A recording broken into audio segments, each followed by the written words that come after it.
Hi, I'm Laura Hanley, and you are inside Muddy Paws Pottery Shop. And I am going to show you the process of how I make one of my most popular listings on Etsy, my spring and summer wine bottle coasters. So this is probably the most popular color. This is sea salt. And in a few minutes, I'll show you more colors in that listing. But right now, I'm going to lead you through the process of how I make them. Okay, I'll set this over here. So, I've got my wheel. I usually start with a little more than a pound of clay.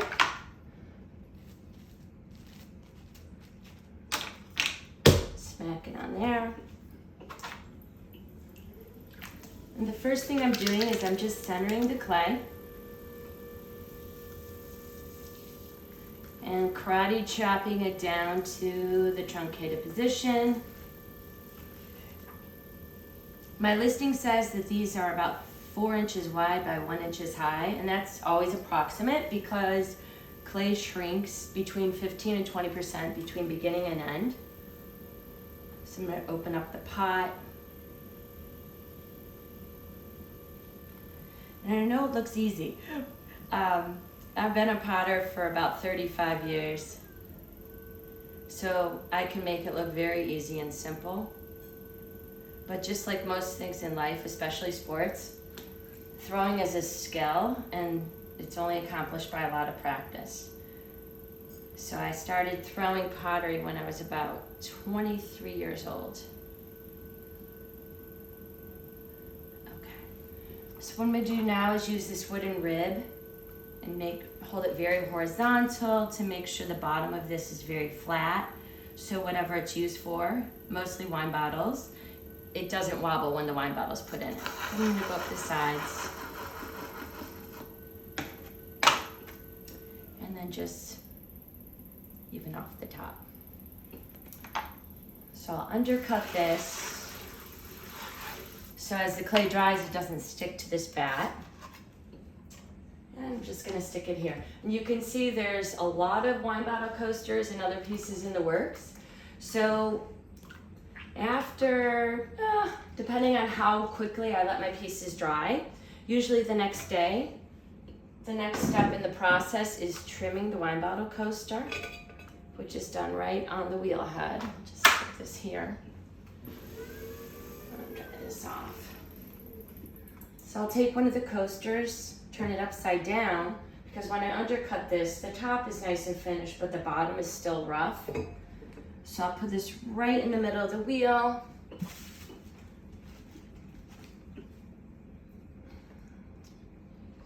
Add some clay logs so it doesn't fly off when I'm trimming. Make sure it's on there.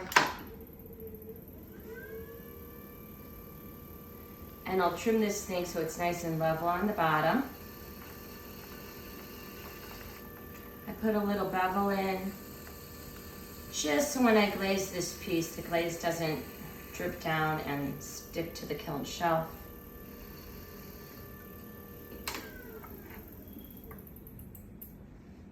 Oops, then I sign it. I usually do an LH and a few of the letters of my last name on the bottom of every piece. See, it lies flat. Now, I'll have to trim all of these in here.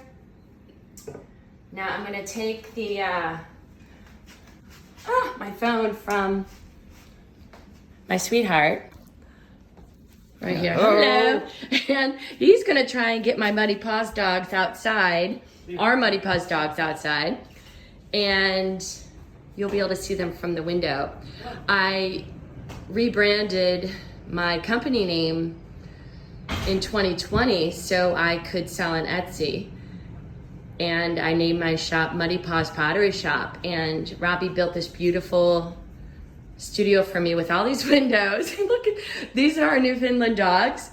And I get to watch them play while I work every day. And sometimes they sneak into the studio. They get a little bit of clay dust on their hair, which is a pain because they're huge. They each weigh about 150 pounds, and they are a huge draw to my shop, I believe. My logo is a Newfoundland that we had for 16 years. You can see my bag actually has my Etsy shop on it as well. So when I sell at my local farmer's market, everybody can also buy online on Etsy.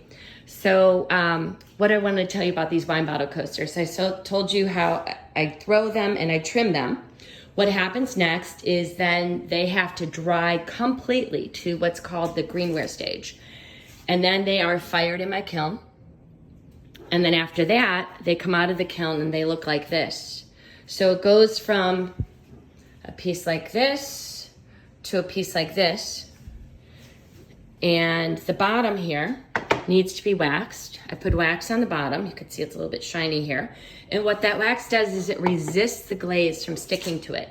Because when pottery is fired in the kiln, it cannot have glaze on the bottom because it would stick to the kiln shelf.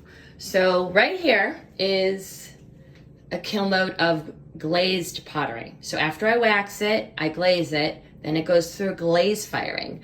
So there's a bisque firing, a glazed firing, then we have a finished piece. So several of these are in my spring and summer listing.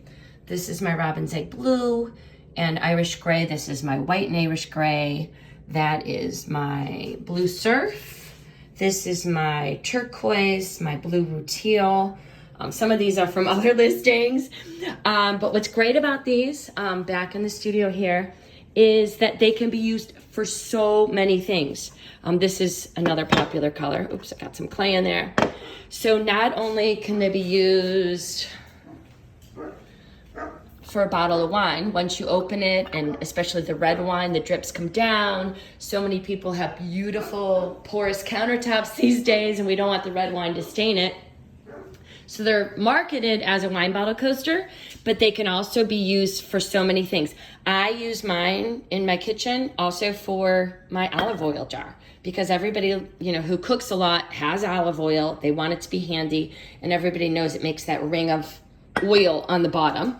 Also, a coaster for water that's just flat and square is not really the best idea because the water will drip down. Sometimes you go to grab your glass and it's so slippery from the water condensation that it just slides off.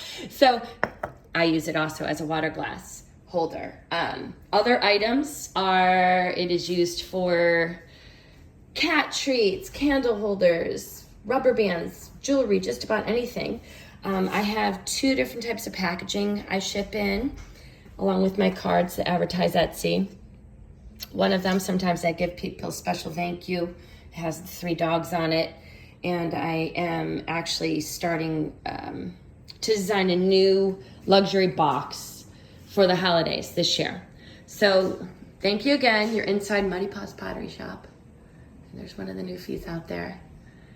And thank you for the opportunity, Etsy, to apply to your design awards contest. Over and out. Thank you.